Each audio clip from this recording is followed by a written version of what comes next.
तर जय महाराष्ट्र भावांनो, माझं नाव शुभम. आज आपण बोलणार आहे आता झालेल्या FFWS मॅचच्या बद्दल. FFWS खेळण्यासाठी खूप साऱ्या लोकांनी किती मेहनत केली आणि शेवटी झालं तर काय, जे नव्हतं व्हायचं ना तेच झालंय. तर चला मी तुम्हाला दाखवते की शेवटी काय झालं. तर भावांनो बघा, ही लीडर बोर्ड मध्ये टॉप 1 ची टीम. आता बघा भावांचा रेकॉर्ड, पहिल्या मॅचेत 75, दुसऱ्या मॅचेत 75 किल, तिसऱ्या मॅचेत पण 75 किल.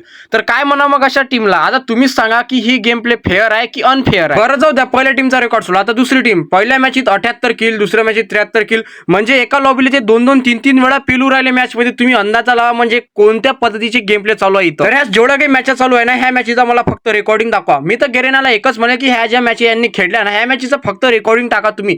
म्हणजे यांनी कशा पद्धतीने या गेम मध्ये काय खेळले हे आणि काय केलं हे पूर्णपणे हॅक आहे आणि हॅकच्याच माध्यमातून यांनी एवढे सारे स्कोर बोर्डवर आपले नाव लावलेले. मग काय झालं राजा, तुला तर 1 करोड रुपये जिंकायचे होते ना स्पोर्ट खेळून. मग काय झालं, तुझ्या पण करिअरवर पाणी फेडलं का हॅकरने? सांग मग कमेंट मध्ये तू पण. तर भावांनो, मला जे काही बोलायचं होतं ते तर मी बोलून दाखवलंय. आता फक्त तुम्हाला कमेंट करायचं आणि तुम्हाला ह्या व्हिडिओला शेअर करायचा. सर्वांना माहिती पडू द्या की फ्री फायर मॅनेजमेंट किती मोठी मूर्ख आहे आणि काय कोणत्या पद्धतीने यांनी हे पुरी मॅनेजमेंट टीम काम करते.